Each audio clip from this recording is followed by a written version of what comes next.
Bueno, pues vamos a continuar con la prédica de esta semana.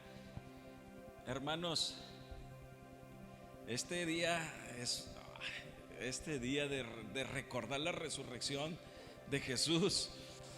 Es algo que apasiona, da vida. De hecho, yo quiero que le digas a tu hermano que está al lado, yo quiero que le digas que el espíritu de vida está en él. Dile al que está al lado, el espíritu de vida está en ti. Díganselo, aprendan a predicar la palabra. El espíritu de vida está en ti. El espíritu de Jesús está en ti. Ya tus huesos no están secos. Tus huesos están vivos por la palabra de Dios, por el espíritu de Dios. Hoy vamos a hablar de la resurrección, que es, vamos a decirlo así, es el tema, yo creo que es el tema más importante de la vida de un cristiano, la resurrección. Jesús murió en la cruz, Jesús murió por nuestros pecados, Jesús nació de una mujer virgen, creció, tuvo su ministerio durante 3 años, predicó al Padre, predicó al reino. Pero si no hay resurrección, nada de eso tiene sentido. Si no hay resurrección, si no hubiera resucitado Jesús, nada de eso tenía sentido. Era un predicador más, era un hombre más, era alguien más que moría en la cruz. Pero la resurrección viene a confirmar, es la confirmación de que Jesús es el Hijo de Dios, de que Jesús es Dios mismo, que bajó por nosotros, por amor a nosotros, y subió a la cruz. Esta es la resurrección. La resurrección es la clave. Nosotros tenemos que estar bien firmes en la resurrección. ¿Por qué? Porque es el espíritu de vida. Nosotros ya no estamos muertos. Dios nos ha dado vida junto con Él, y nos dio vida junto con Él por el acto de la resurrección. Entonces, hay cosas muy importantes que tratar. Por ejemplo, podríamos hablar de lo que fue el tiempo cuando Jesús estuvo haciendo su ministerio, y dice en Mateo 22, Mateo 22, a partir del Mateo 23, a partir de Mateo 22, a partir del versículo 23, dice que Jesús estaba caminando estaba ministrando, estaba haciendo su ministerio, cuando unos saduceos se le acercaron y le preguntaron por la resurrección. Se le acercaron a Jesús algunos saduceos, líderes religiosos, que dicen que no existe la resurrección después de los muertos, y le plantearon la siguiente pregunta. Él estaba enseñando cuando los saduceos se le acercan y quieren hacer lo que caiga en una trampa, ¿va? La trampa es que los saduceos no creían en la resurrección ni creían en los ángeles, y le preguntan: oye Jesús, maestro, Moisés dijo, si un hombre muere sin haber tenido hijos, su hermano debe de casarse con la viuda y darle un hijo para que el nombre del hermano continúe. Ahora bien, supongamos que había 7 hermanos. El mayor se casó y murió sin dejar hijos. Entonces su hermano se casó con la viuda. El segundo hermano también murió, y el tercero se casó con ella. Lo mismo sucedió con los 7. Por último, la mujer también murió. Entonces dinos, ¿de quién será la esposa en la resurrección? Pues los 7 estuvieron casados con ella. Jesús contestó: ustedes están en un error. El error es de ustedes, que no conocen las escrituras y no conocen el poder de Dios. Entonces dice: pues cuando los muertos resuciten, no se casarán ni se entregarán en matrimonio. En este sentido serán como los ángeles del cielo. ¿Qué les estaba diciendo Jesús a los saduceos? Ustedes están equivocados, ustedes ni siquiera saben, ustedes ni siquiera conocen las escrituras. Se dicen expertos en las escrituras, se creen expertos en las escrituras, pero no las conocen. Les dice, la resurrección es real y los ángeles son reales. Vamos a resucitar y va a haber, va a haber resurrección y va a haber, pero no va a ser como lo vivimos actualmente.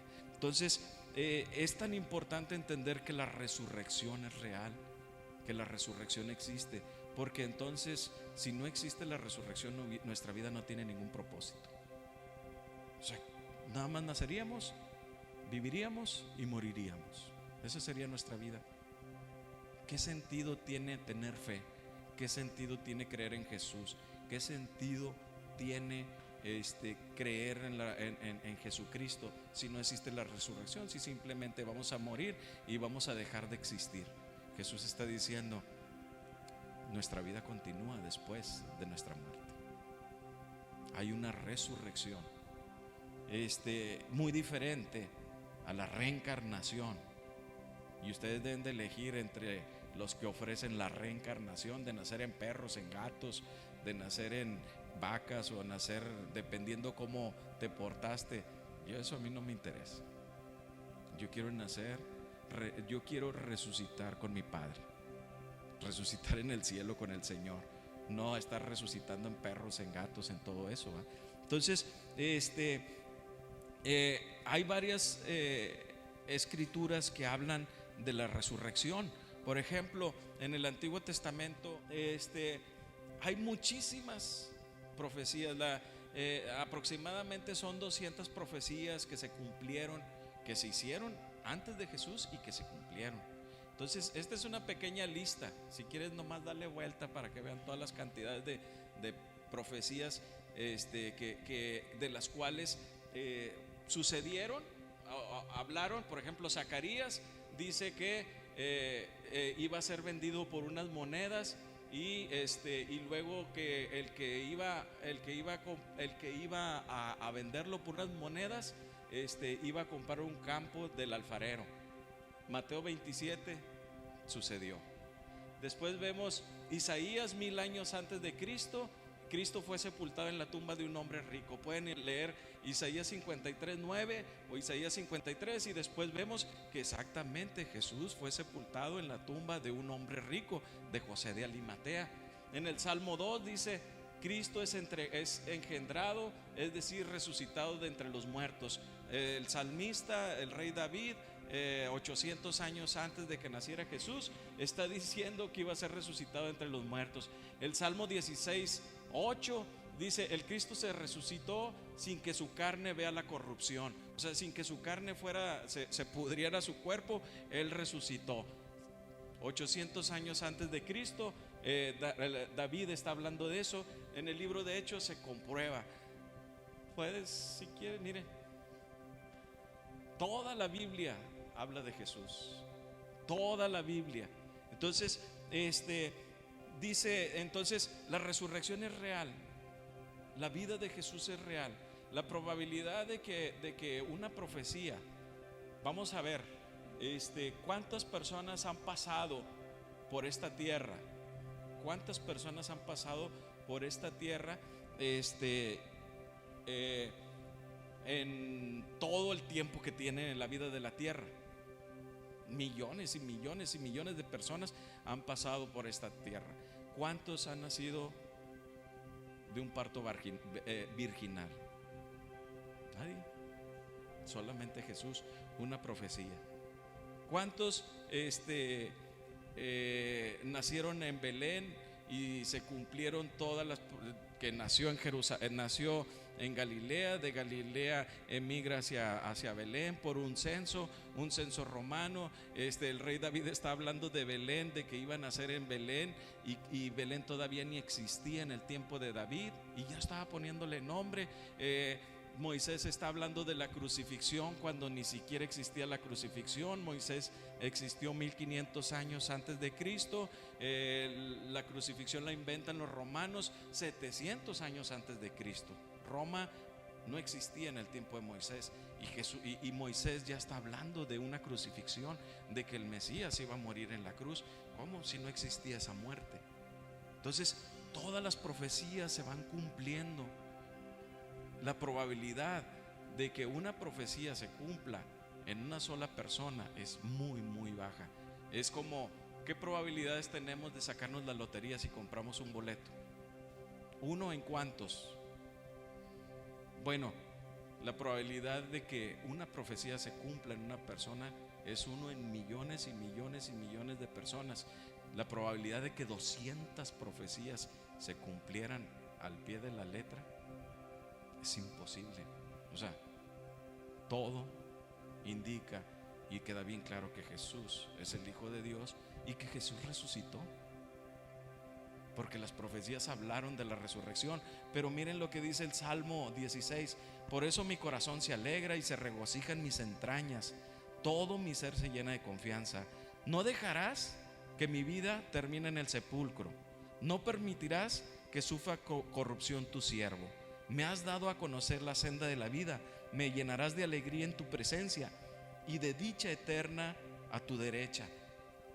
A ver, ¿quién escribió este salmo? El rey David. ¿Cuántos años antes? 800 años antes de Cristo. ¿A poco el rey David no conoció el sepulcro? Existe la sepultura del rey David, ahí está. Pero él está diciendo: no dejarás que mi vida termine en el sepulcro y no permitirás que sufra corrupción tu siervo. Y no solamente eso, me has dado a conocer la senda de la vida, me llenarás de alegría en tu presencia, de dicha eterna estaré a tu derecha. ¿De quién está hablando David? De Jesús. 800 años antes de Cristo. Y si vemos el Salmo 110 dice: así dijo el Señor a mi Señor. David está diciendo: así le dijo el Señor a mi Señor. O sea, David no es el Señor, no era el rey él. Así dijo mi Señor a mi Señor: siéntate a mi derecha hasta que ponga a tus enemigos por estrado a tus pies. ¿Dónde está Jesús? Sentado a la derecha del Padre. ¿Hasta cuándo va a estar allí? Hasta que todos sus enemigos sean puestos por estrado a sus pies. ¿De quién está hablando David? De Jesús. Que el Señor extienda desde Sión el poder de tu cetro. Domina tú en medio de tus enemigos. Tus tropas estarán dispuestas el día de la batalla, ordenadas en santa majestad. De las entrañas de la aurora recibirás el rocío de tu juventud. El Señor ha jurado y no cambiará de parecer. Tú eres sacerdote para siempre, según el orden de Melquisedec. El Señor está a tu mano derecha. Aplastará a los reyes en el día de su ira.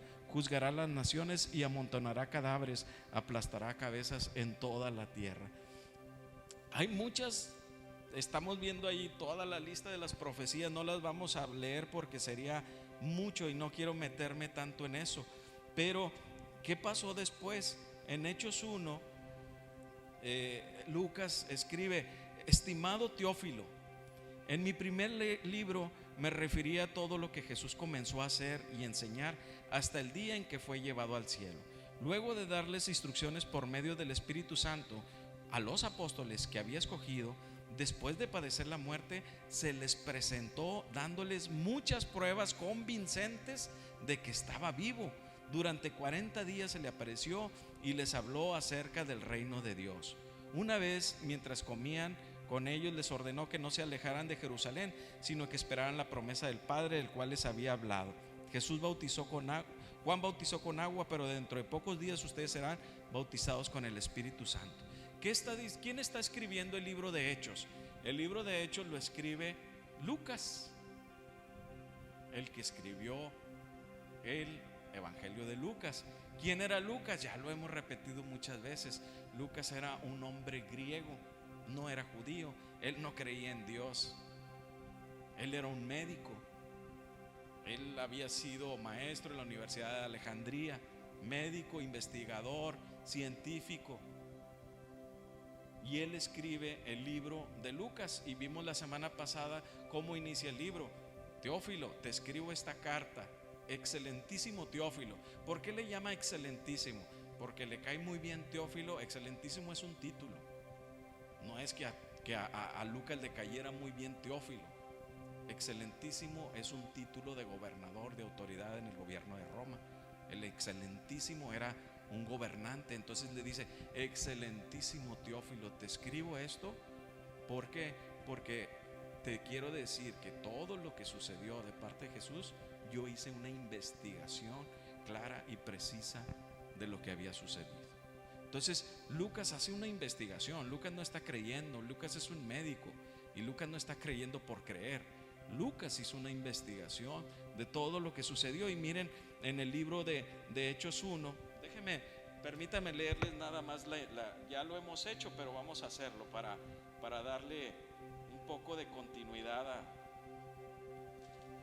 a cómo inicia el Evangelio de Lucas. Fíjense, dice: muchas personas han intentado escribir un relato de los hechos que se han cumplido entre nosotros. O sea, muchas personas han tratado de escribir un relato de los hechos que se han cumplido entre nosotros. Se valieron de los informes que circulan entre nosotros, dados por testigos oculares, los primeros discípulos. Después de investigar todo esto con esmero desde el principio, yo también decidí escribir un relato cuidadoso para ti, muy honorable Teófilo, para que puedas estar seguro de la veracidad de todo lo que te he enseñado. Lucas está diciendo: lo que yo estoy hablando, te estoy diciendo que es completamente veraz, completamente verdadero.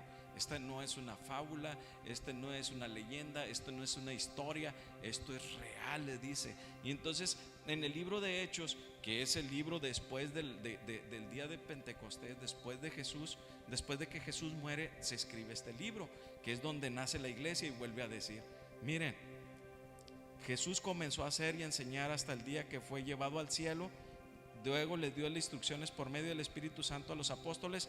Después de padecer la muerte, se les presentó, dándoles muchas pruebas convincentes de que estaba vivo. ¿Qué está diciendo Lucas?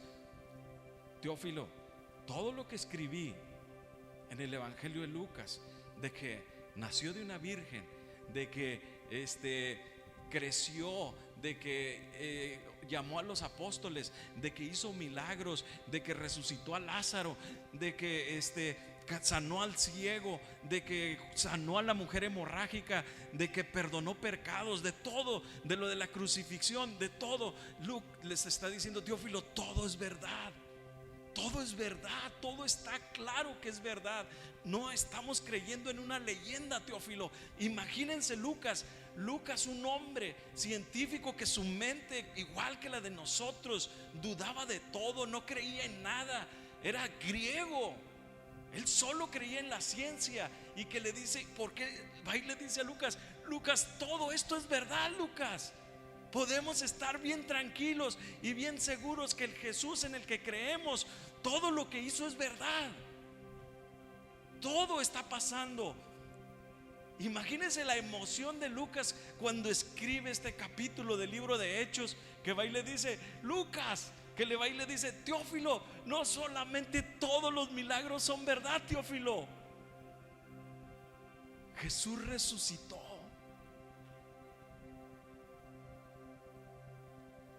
Jesús resucitó, le está diciendo. Yo quiero que seamos un poquito más, dejemos tanto nuestro pensamiento moderno y pensemos como pensaban estos hombres. Imagínense que Lucas, un hombre que no creía, le escribiera esto a Teófilo. Con qué emoción debe de habérselo escrito. Lucas le dice: Teófilo, después de padecer la muerte, se les presentó y les dio pruebas convincentes de que está vivo. ¿Cuántos creen que Jesús está vivo? Que resucitó, que se paró de entre los muertos. Esto es bien importante. Nuestra fe en la resurrección. Pero la Biblia no solamente nos pide que creamos a ciegas. La Biblia nos está dando demostraciones muy claras, convincentes y racionales de que lo que sucedió no era una leyenda, no era una historia, sino que es verdad. Y lo más interesante, este libro de Lucas y este libro de Hechos, ¿saben cuánto tiempo tardaron para escribirlo después de la muerte de Jesús? No fueron años, Lucas empezó a escribirla meses después de la muerte de Jesús. ¿Qué es lo que está diciendo? Está escribiendo los hechos en tiempo real. Diferente sería que el libro se hubiera escrito 200, 300 años después de muerte. Pero esto, lo que Lucas hizo fue escribir todo en tiempo real. Él conoció a las personas que vieron a Jesús. Él habló con las personas que vieron a Jesús. Él platicó con ellas. Él investigó que realmente lo que estuvieran diciendo fuera verdad, que no se contradijeran unas con otras, que fuera real lo que estaba diciendo. Y miren lo que dice Pablo, 1 Corintios 15: porque ante todo les transmití a ustedes lo que yo mismo recibí, que Cristo murió por nuestros pecados según las Escrituras, que fue sepultado, que resucitó al tercer día según las Escrituras, y se le apareció a Cefas, a Pedro, y luego a los 12, y después se le apareció a más de 500 hermanos a la vez. ¿Cuánto tiempo está escribiendo Pablo esta escritura? No pasaron más de 30 años después de la muerte de Jesús en que Pablo está escribiendo esta escritura. Y miren lo que dice: la mayoría de los cuales vive todavía. 500 personas que vieron a Jesús vivo. Y dice Pablo: y yo las conozco, yo he platicado con ellas. Y conozco a los apóstoles que estuvieron con ellas, porque no solamente se le apareció a los apóstoles, se le apareció a 500 personas más. ¿Qué quiere decir? Que estaban testificando. Estas 500 personas testificaron y dijeron que Jesús estaba vivo, que ellos habían platicado con él, que ellos habían convivido con él después de que ellos mismos lo vieron en la cruz. Después de que ellos mismos vieron cómo se le clavó la espada, la flecha en la cruz. ¿Qué fue lo que salió? Dice la escritura que cuando clavaron la lanza, escurrió agua, no sangre. ¿Por qué escurrió agua? Ya se había coagulado la sangre, ya tenía rato de estar muerto. Lo que salió fue el suero. Se separó las células del suero y lo que salió fue suero. Ya no salió sangre. Sí, dejando bien claro que Jesús estaba muerto. Y ellos lo vieron. Ellos vieron esos hechos y luego lo vieron resucitado. Y ellos mismos testificaron de que Jesús había resucitado. ¿Saben qué? ¿Cuál era el costo, el pago por hacer esto?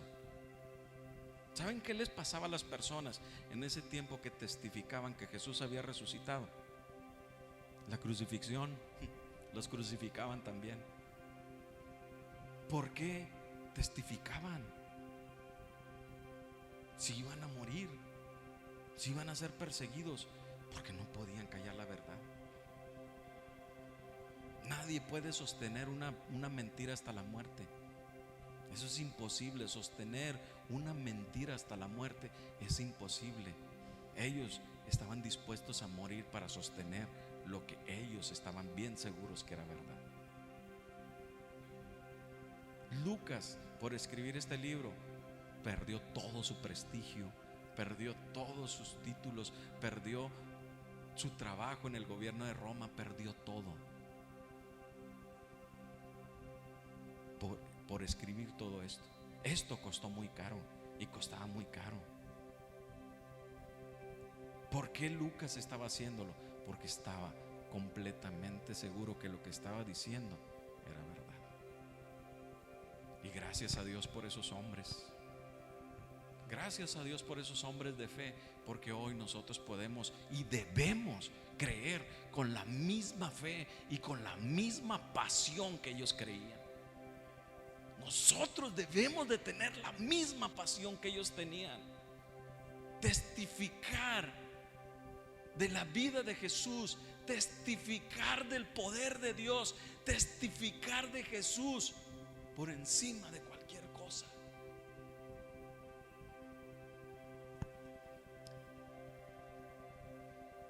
Vamos a ver qué pasó en la resurrección. Vamos a ver Lucas 24. El primer día de la semana, muy de mañana, las mujeres fueron al sepulcro llevando las especies aromáticas que habían preparado. Encontraron que había sido quitada la piedra que cubría el sepulcro, y al entrar no hallaron el cuerpo del Señor. Mientras se preguntaban qué habría pasado, se les presentaron dos hombres con ropas resplandecientes, asustadas y postrándose sobre sus rostros. Pero ellos les dijeron: ¿por qué buscan ustedes entre los muertos al que vive? No está aquí, ha resucitado. Recuerden lo que les dijo, dice: recuerden que les dijo cuando todavía estaba con ustedes en Galilea: el Hijo del Hombre tiene que ser entregado en manos de hombres pecadores y ser crucificados, pero al tercer día resucitará. Entonces ellas se acordaron de las palabras de Jesús. Al regresar del sepulcro, le contaron todas las cosas a los 11 y a todos los demás. Las mujeres eran María Magdalena, Juana, María la madre de Jacob y las demás que les acompañaban. Pero a los discípulos el relato les pareció una tontería, así que no le creyeron. Pedro, sin embargo, salió corriendo del sepulcro. Corrió al sepulcro, se asomó y vio solo las vendas de lino. Luego volvió a su casa extrañado de lo que había sucedido. Imagínense este grupo de personas, los 11 y estas mujeres, 3 años creyéndole a Jesús que había nacido de una virgen, 3 años creyéndole que todas las escrituras hablaban de él, 3 años dando de su vida. Dieron su trabajo, dieron sus vidas, dieron todo por él. Cambiaron completamente su estilo de vida. Imagínense cómo estaban después de haber visto a su Señor en la cruz. ¿Cómo se sentirían? Ahora imagínense cómo estaban el sábado. Haber sido bien duro para ellos. Su Señor muerto, su Señor en la tumba, su Señor vigilado, porque no solamente estaba en la tumba, le pusieron una enorme piedra para que nadie lo sacara, y pusieron soldados afuera vigilando para que nadie se metiera, y le pusieron el sello del emperador romano. Quitar el sello del emperador romano era muerte. Aquel que quitara o rompiera un sello de Roma era la muerte. La tumba estaba sellada con el sello de Roma. Qué frustración, ¿no creen? ¿Qué sentido tenía haber caminado tantos años con él? No tenía ningún sentido, si ya todo se había acabado. De hecho, eran centro de burla. ¿Dónde está tu Señor? Pues no que era el Mesías, pues no que era el que iba a levantar el templo en 3 días, que lo iba a derrumbar y lo iba a levantar. Imagínense las burlas, imagínense el miedo, porque iba a empezar la persecución en contra de ellos. Imagínense cómo estaban el sábado, cuánto dolor, cuánta vergüenza, cuánta tristeza, el luto que estaban viviendo. Alguna vez hemos vivido un luto, pero este luto, un luto lleno de vergüenza y de dolor, un luto lleno de tristeza. Y dice que el primer día de la semana, o sea, el domingo, muy de mañana, las mujeres fueron al sepulcro y llevaban las especies aromáticas que habían preparado. Las mujeres se levantaron el domingo después de un día de estar llorando, de estar de luto, de estar avergonzadas, de estar tristes, se levantaron y dicen que llevaban las hierbas aromáticas para volver a ungir el cuerpo del Señor. Que las mujeres no entendieron que había una gran piedra, que no entendieron que tenía el sello de Roma, que no entendieron que habían soldados que no iban a permitir eso. Esas mujeres tenían un chorro de fe. El Señor les dijo: al tercer día me voy a levantar. Esas mujeres ahí fueron. Wow. Eso es fe. Toda la oposición que había, pero ellas le creían a su Señor, a lo que su Señor había dicho, a lo que las escrituras habían dicho. A eso le creían. Ellos no le creían ni a Roma, ni a sus soldaditos, ni a su piedrota, ni a nada. Ellas tenían fe. Sabían que el Señor les había dicho que si tenían fe como un grano de mostaza, podían mover un monte y echarlo al mar. Y ellas dijeron: nosotros tenemos fe. Si el Señor dijo que se va a levantar, el Señor se va a levantar. Y iban con fe, con sus hierbas aromáticas, para poder ungir un cuerpo que no iban a poder tener acceso. ¿Y saben por qué iban estas mujeres? ¿Por qué no iban los apóstoles? Los apóstoles tenían miedo, tenían vergüenza. Esto es bien interesante, hermanos. ¿Saben cuánto valía una mujer en ese tiempo? La mujer en ese tiempo tenía el mismo valor que cualquier animal. Se vendían por pesos, por monedas. No tenían valor, no tenían voz ni voto. Nadie les creía, eran nada. ¿Saben por qué iban ellas a ungir el cuerpo y por qué los apóstoles no? Porque los apóstoles, según la ley, decían que los hombres no podían contaminarse tocando el cuerpo de un muerto. Ellas ya eran lo peor, podían hacerlo. Pero también una cosa: las primeras personas que predicaron la resurrección de Jesús fueron las mujeres.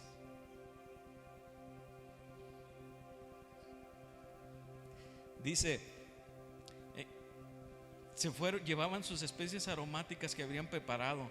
Encontraron que había sido quitado la piedra que cubrió el sepulcro, y al entrar no hallaron el cuerpo del Señor Jesús. Mientras se preguntaban qué habría pasado, qué le pasaron, dos hombres con ropas resplandecientes se aparecieron.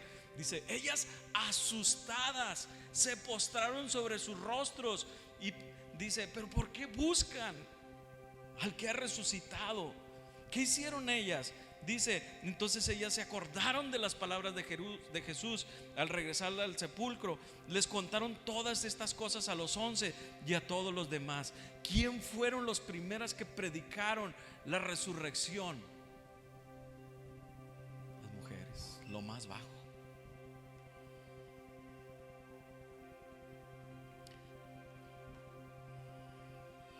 ¿Qué era lo que estaba pasando? Dice que ellas estaban asustadas y estaban asombradas. Estaban asustadas y estaban asombradas de la resurrección. ¿Cómo estaban los apóstoles? ¿Por qué no salían? Número uno, por religiosidad. La ley dice que yo no puedo tocar un cuerpo muerto. Porque tenían miedo, porque tenían vergüenza de que los demás se burlaran de que su Dios no había resucitado.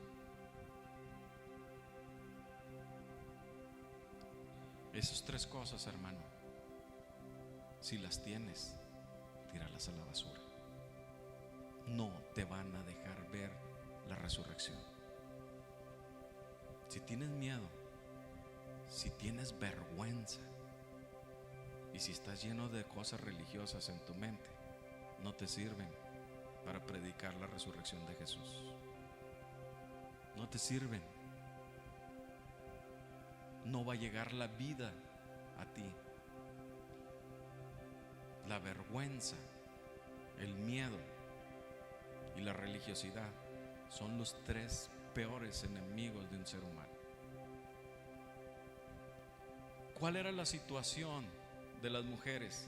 No tenían vergüenza, ya no tenían nada que perder, nadie las tomaba en cuenta. De hecho, miren lo que dice los discípulos, pero a los discípulos el relato les pareció una tontería.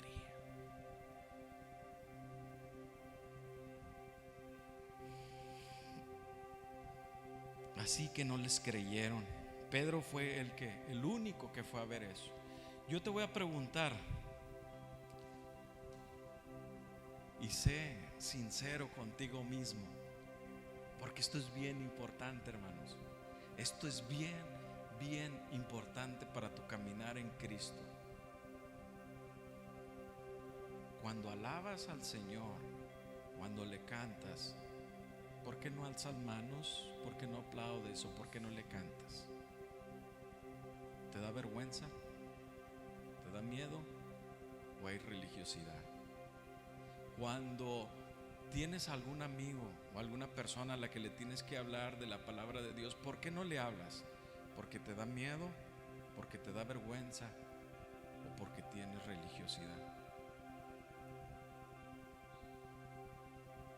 Tu vida en Cristo, ¿qué te detiene de vivir el espíritu de victoria de Jesús?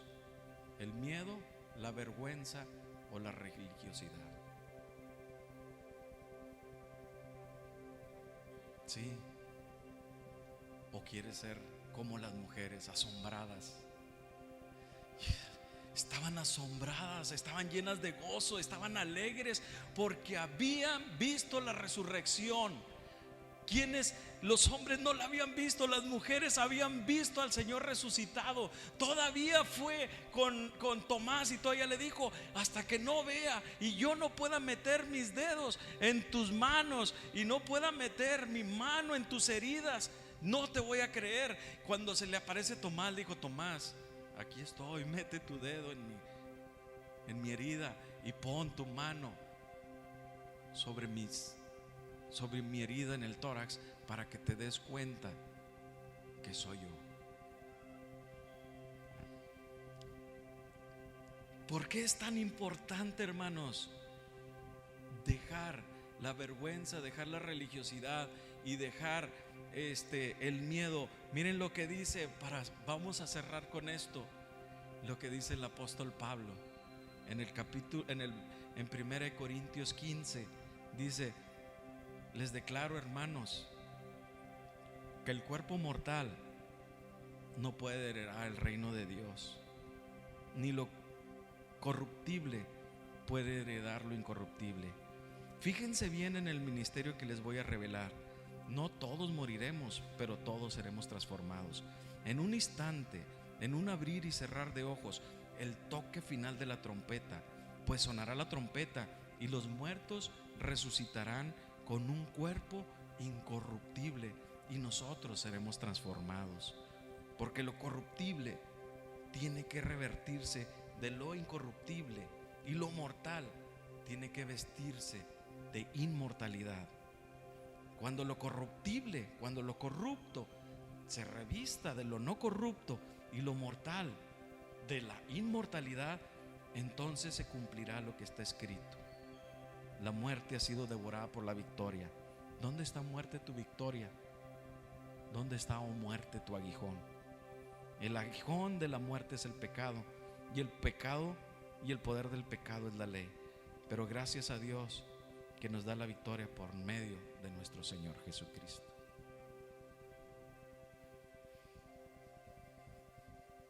Este es el regalo de la victoria de Jesús en la muerte. Este es el regalo de la resurrección. Yo te quiero preguntar, ¿quieres este regalo? Que tu cuerpo mortal se transforme y sea revestido de lo inmortal, y que tu carne de pecado sea muerta, para que estés vestida de la muerte, de la carne sin pecado. Esto es un parteaguas.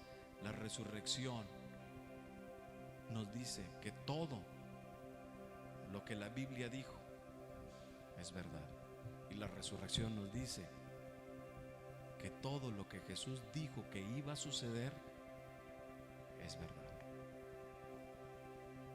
Sin resurrección,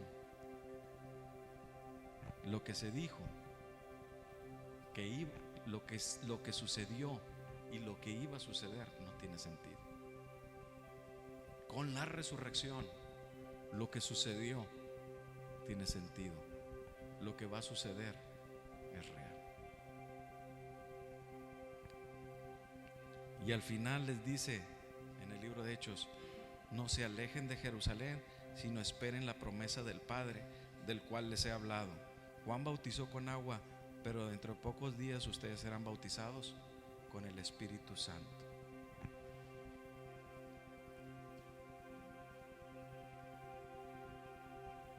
Todas las promesas son reales y todas se van a cumplir. Esta es la garantía de que todo lo que se dijo en la Biblia y todo lo que dijo que iba a pasar, que sucedió, y lo que va a suceder, todo va a suceder. Todo es verdad. Porque el Dios que tenemos es un Dios que está vivo, que resucitó. Ahora, hermano, si quieres ponerte de pie, porque vamos a orar, y quiero que entiendas esto.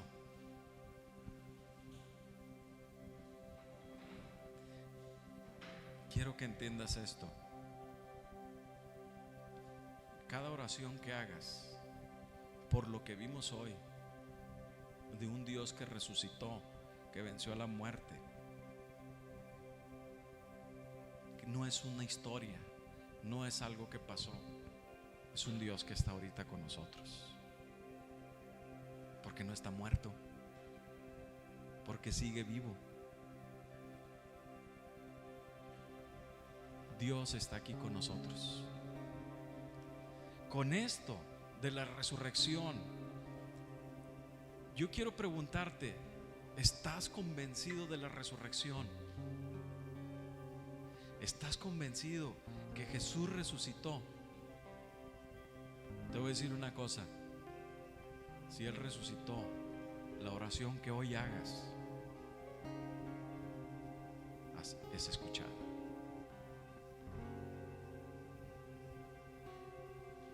La oración que hoy hagas es escuchada y es tomada en cuenta por un Dios que no tiene límites en su poder. Tómate un minuto, cierra tus ojos y ora y dile: Señor, hago tuya, hago mía tu victoria, Señor. Hoy creo que eres un Dios vivo, que estás aquí conmigo.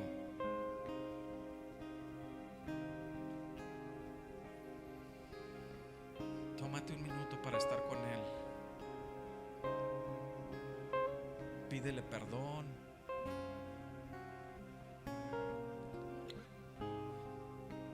Hazle la petición que quieras, Él está contigo. Dile que te llene de su espíritu.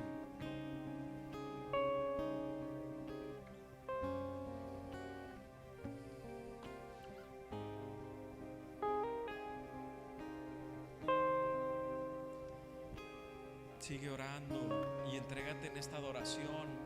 Vamos a adorar al Señor y entrégate, porque el Dios de lo imposible, el Dios de la resurrección está aquí. Y hoy le puedes decir, hoy puedes decirle a los huesos secos: vivan. Hoy le decimos a los huesos secos, a todos aquellos que se sienten secos, que están muertos en vida, que están vivos, porque el Espíritu de Dios que da vida está aquí, porque el Espíritu de Dios que da vida está aquí.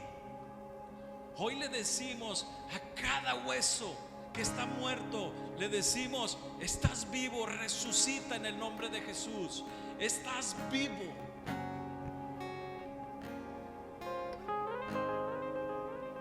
Estás vivo. Huesos secos, resuciten.